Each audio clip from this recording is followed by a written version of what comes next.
جس طالب علم نے علم حاصل نہیں کیا ہوتا، برباد کی ہوتی ہے زندگی، وہ جن چڑیل بھوت بھگانے کا کام شروع کر کے الو بناتا ہے، کردار کا 2 نمبر ہو جاتا ہے وہ بالکل.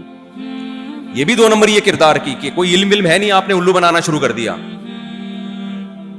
کوئی کہتا ہے نا یہ عامل ہے، اس کے پاس علم ہے، میرے پاس لے آؤ، اس کو اس کے باپ کو چیلنج ہے، ایک جن حاضر کر کے دکھا دے، ایک جن حاضر کر کے میرے سامنے دکھا دے تو. اس کا باپ 100 دفعہ مر کے زندہ ہوگا، کوئی جن چڑیل بھوت وہ نہیں لا سکتا، وہ بے وقوفوں کے سامنے لاتا ہے. تو یہ جن چڑیل بھوت کا کام کبھی بھی آپ نے نہ خود کرنا ہے، نہ کسی جن چڑیل بھوت والے کے پاس کبھی جانا ہے. جادو ہو جائے سورہ فلق سورہ ناس پڑھ کے دم کرو، اس کے علاوہ کوئی حل نہیں ہے. نہیں یار آئے گی نہیں سمجھ میں، یہ نہیں، یہ بہت مشکل سے یہ چیزیں کھوپڑی میں اترتی ہیں. میں اتنا عاملوں کے خلاف چیخ رہا ہوں، یار ہمیں تو کچھ نقصان پہنچاؤ نا، تم ایک تو چڑیل بھیجو ہمارے پاس. کچھ ہے ہی نہیں، تلوں میں تیل نہیں ہے، یہ الو بنانے کی مشینیں ہیں یہ. اور یہ علماء کو بھی بیوقوف بنا دیتے ہیں. آپ کیا سمجھتے ہو؟ کیونکہ علماء کی فیلڈ تو دین کا علم ہے نا، تو وہ کوئی مسئلہ نہیں ہے ان کے لیے، ان چیزوں میں کبھی بھی نہیں پڑھو.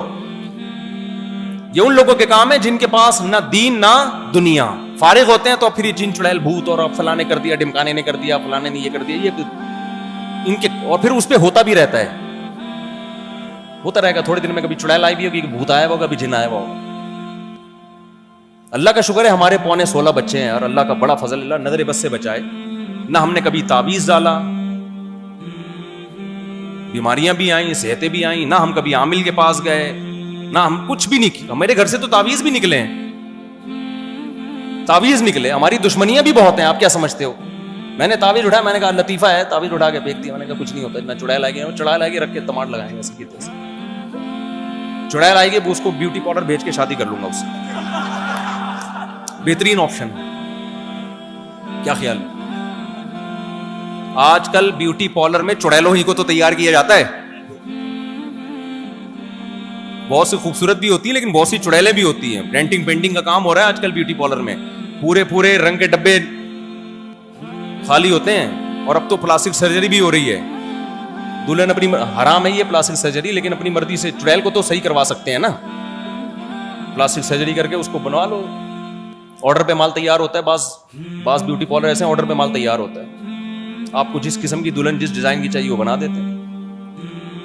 تو مت چک پڑو ان چکروں میں، سمجھ رہے ہو؟ اپنی صلاحیتوں کو برباد مت کرو، یہ 2 نمبر لوگوں کا کام ہے. 1 نمبر لوگ کبھی بھی ان چیزوں میں نہیں پڑتے. اور جو بعض ہمارے اکابر تھے جن کی تعویذ میں اللہ نے برکت رکھی تھی، ان کی کرامت تھی، جیسے مفتی موسیٰ روحانی بازی رحمۃ اللہ علیہ، کرامت تھی، وہ عامل نہیں تھے. وہ میں نے ایک دفعہ بیان میں یہ کہہ دیا تو لوگوں نے کہا آپ کے پاس کیا دلیل ہے؟ اللہ کا شکر ہے حضرت مفتی موسیٰ روحانی بازی رحمۃ اللہ علیہ کے بیٹے آئے، انہوں نے کہا واقعی میرے والد صاحب مفتی صاحب عامل نہیں تھے، یہ کرامت کے طور پر اللہ نے ان کی تعویذ میں برکت رکھی تھی. وہ خود بتاتے تھے بھائی حقیقت ہے یہ. تو کرامت تو پھر کرامت ہے نا. تو آپ نے کردار کا 2 نمبر بننا ہے کہ 1 نمبر بننا ہے؟ 1 نمبر. تو جب کسی کو آپ سے عقیدت ہو، فری پھوکٹ میں کام بولو مت لو، اگر دے سکتے ہو اس کو. جیسے آپ نے کسی سے کوئی چیز منگوائی، اپنے محلے میں جاتے ہو آپ، تو لوگ تو طالب علم کی بھی عزت کرتے ہیں نا. آپ نے کسی سے کہا بھائی میرے لیے یہ چیز لا دو، وہ لے کر آ جا، آپ پیسے دے رہے ہو وہ لے نہیں رہا. اصول یہ بنا لو کہ جب کوئی خود سے ہدیہ دے گا تو لیں گے،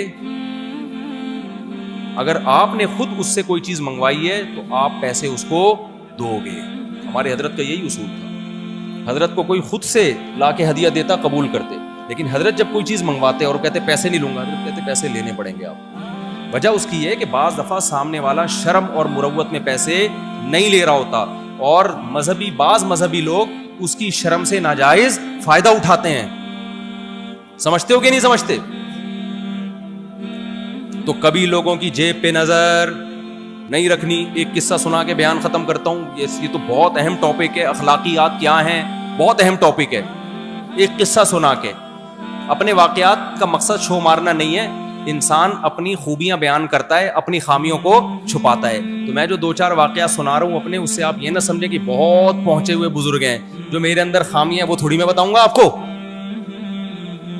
اگر میں وہ بتانا شروع کر دوں تو آپ بولیں گے ہم تو ان کو بزرگ سمجھ کے بیان سننے تھے، یہ کیا نکلے ہیں. تو اس لیے زیادہ فری ہونے کی کوشش نہ کریں. ہم بھی آپ جیسے ہی ہیں، سب ایک جیسے ہی ہیں. لیکن خامیاں بتانا جائز بھی نہیں ہے نا. اب یہ بھی نہیں کہ ہو سکتا ہے نہ بھی ہو خامیاں, کہیں ایسا نہ ہو کہ سلام کرنا بھی چھوڑ دیں.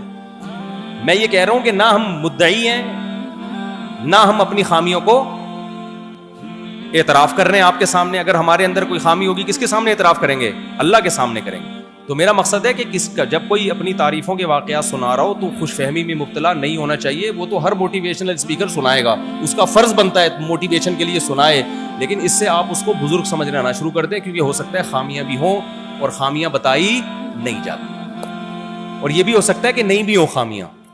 دونوں چیزیں ہیں. اب کرنا کیا ہے آپ نے, تو آپ کو کرنا کیا ہے؟ ہم جو بھی ہیں خامیاں ہیں تو ہمارا اللہ کا معاملہ ہے.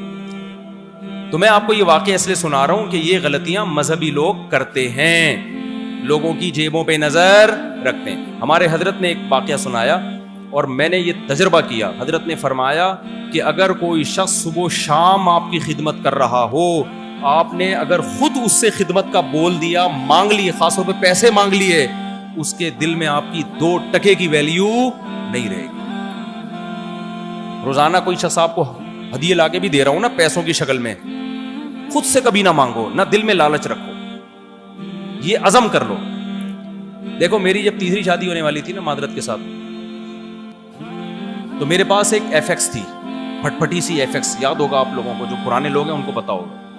بہت سے لوگوں کے محلے میں اس نے بازو مضبوط کیے. اس ایف ایکس کو بیچ کے میں نے شیراٹ خریدی 1.5 لاکھ کی. اب تیسری پہ رشتہ کون دیتا ہے؟ میرے لیے ایک رشتہ مل گیا مجھے, بہترین خاندانی قسم کا, بہترین رشتہ تھا کہ جو پہلی پہ نہیں مل رہا ہوتا انسان کو ایسا. اور اتنا بہترین رشتہ کہ میں اس رات خوشی سے سویا نہیں ہوں, اتنا بہترین رشتہ. اچھا جو لڑکی کے ابا تھے وہ مان نہیں رہے تھے, بہت اصرار کیا, نہیں مان کے دیے. ایک دن ان کا فون آیا کہ میں راضی ہوں, آپ آ جاؤ, بات کر لو بیٹھ. میں نے حیران بھائی کیسے راضی ہو گئے. میں اپنے دوستوں کو لے کے پہنچ گیا, فیملی تھی, انہوں نے کہا بھائی وہ ہماری بچی کو خواب میں کوئی بزرگ آئے ہیں, انہوں نے بولا کہ کر لو شادی. میں نے کہا یار اس کو بزرگ مل جائیں یار مجھے. اچھا میں زیادہ خوابوں کو نہیں مانتا, لیکن میرے اندر سے اچھا مجھے بھی لگ رہا تھا کہ یہ ایسی اس کو خود ہی آ گیا ہوگا خواب, جو سوچ کے سوتے ہو تو وہی آتا ہے نا انسان کو. تو مجھے نہیں تھا کہ یہ کوئی سچا خواب ہے یا کچھ جھوٹا ہے. میں نے کہا ایسے اس کو دماغ میں آیا, لیکن بہرحال ہمیں اب کیا کرنا ہے, بعد میں شادی کے بعد بتائیں گے. خوابوں پہ زیادہ بھروسہ نہیں کیا کرو, گراؤنڈ ریئلٹی کو دیکھا کرو, لیکن ابھی یہ بتانے کی بات نہیں. حقیقت تو یہی ہے کہ بھائی کسی کو جتنا بھی اچھا خواب آ جائے نا, گراؤنڈ ریئلٹی میں اگر وہ رشتہ آپ کے جوڑ کا نہیں ہے تو خوابوں کی بھینٹ اپنی شادیوں کو مت چڑھایا کرو, یہ ذہن میں رکھو. خوابوں سے صرف تائید ہوتی ہے چیزوں کی, بڑے بڑے فیصلے خوابوں کی بیس پہ نہیں کیے جاتے, لیکن انہوں نے کر لیا فیصلہ. اچھا بھائی, مہر طے ہوا آدھا تولہ, جو میری اوقات سے بہت, اس وقت پیسے تو میرے پاس تھے لیکن ہینڈ ٹو ماؤتھ چلتا تھا, سارے گھر میں خرچ ہو جاتے تھے. انہوں نے مجھے کہا کہ بھائی آدھا تولہ مہر. میں نے کہا ٹھیک ہے جی. اگلے دن نے کہا رات کو ہم خوشی سے سوئی نہیں رہے, گھر والوں کو پتہ ہی نہیں کہ کیوں خوش ہے اتنا, وہ سمجھ رہے اس کے اخلاق بہت اچھے ہو گئے. مولانا طارق جمیل صاحب کا شاید بیان سن کے آیا یہ, ان کو اگر میں بتا دیتا کہ اس وجہ سے خوش ہوں تو پٹتا کہ نہیں پٹتا ہے بھائی. اگلے دن کیا ہوا ہے جی, نکاح سے 1 گھنٹہ پہلے لڑکی والوں نے مجھے بتایا کہ جی یہ مہر بہت کم ہے, آپ آدھا تولہ کے بجائے 2.5 تولے مہر رکھیں. آپ آئی بات سمجھ, کتنا رکھ لیں؟ 2.5 تولے. بالکل ان کا مطالبہ درست تھا, بلکہ یہ بھی کم تھا, کیونکہ میں تیسری کر رہا ہوں, میرے پہلے سے بچے بھی ہیں اور لڑکی کنواری ہے, تو 2.5 بھی نہیں دیں تو کیا تولے بھی کم تھا اصولی طور پر. کیا خیال ہے بھائی؟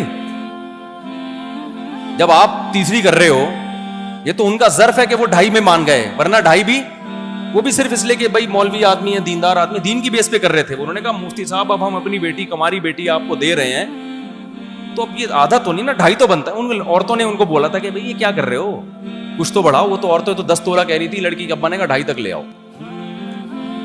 میں نے کہا بھائی میرے پاس 2.5 فی الحال نہیں ہے, اور میں قرض اگر کسی سے لوں تو میں واپس کرنے کی فی الحال مجھ میں صلاحیت نہیں ہے, کیونکہ میرا جو منتھلی خرچہ ہے نا, تیسری کے بعد بھی تو خرچہ بڑھے گا نا, تو میں ہینڈ ٹو ماؤتھ چل رہا ہوں. میں تیسری کا پورا خرچہ اٹھا سکتا ہوں, نان نفقہ دے سکتا ہوں, لیکن اگر میں نے اضافی 2 تولے کہیں سے ارینج کر کے دے دیے تو وہ 2 تولے میں قرضہ ادا کیسے کروں گا؟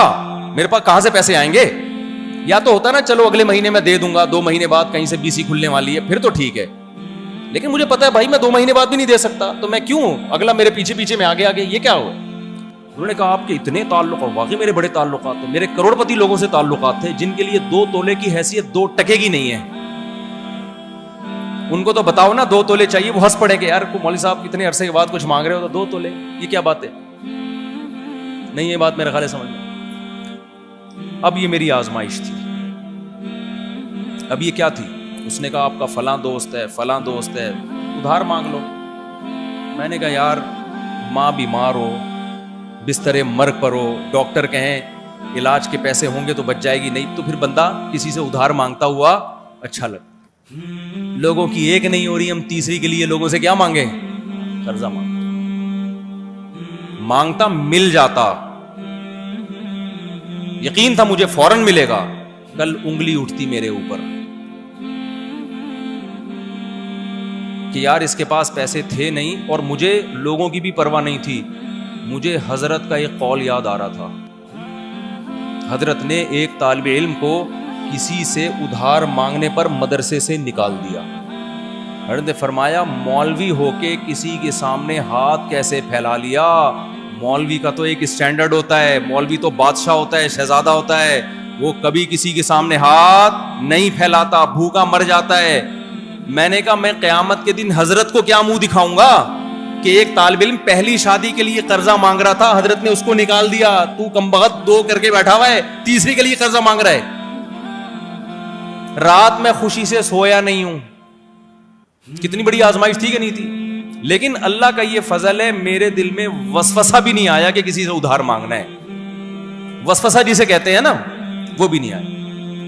میں نے کہا نہیں بھائی, ہمارے حضرت فرمایا کرتے تھے جس مولوی نے ایک دفعہ ہاتھ یوں کر لیا, اللہ کی طرف سے کچھ ایسی پھٹکار برستی ہے کہ ساری زندگی پھر کیا کرتا رہتا ہے, او بھائی 50 روپے دے دے, او بھائی 100 روپے دے دے, او بھائی اتنے پیسے دے دے. ساری, کیونکہ اس نے بڑا مرتبہ تھا نا, اس نے اپنے آپ کو کیا کر لیا لوگوں کے سامنے ذلیل, اللہ ہمیشہ کے لیے گرا دیتا ہے اس کو.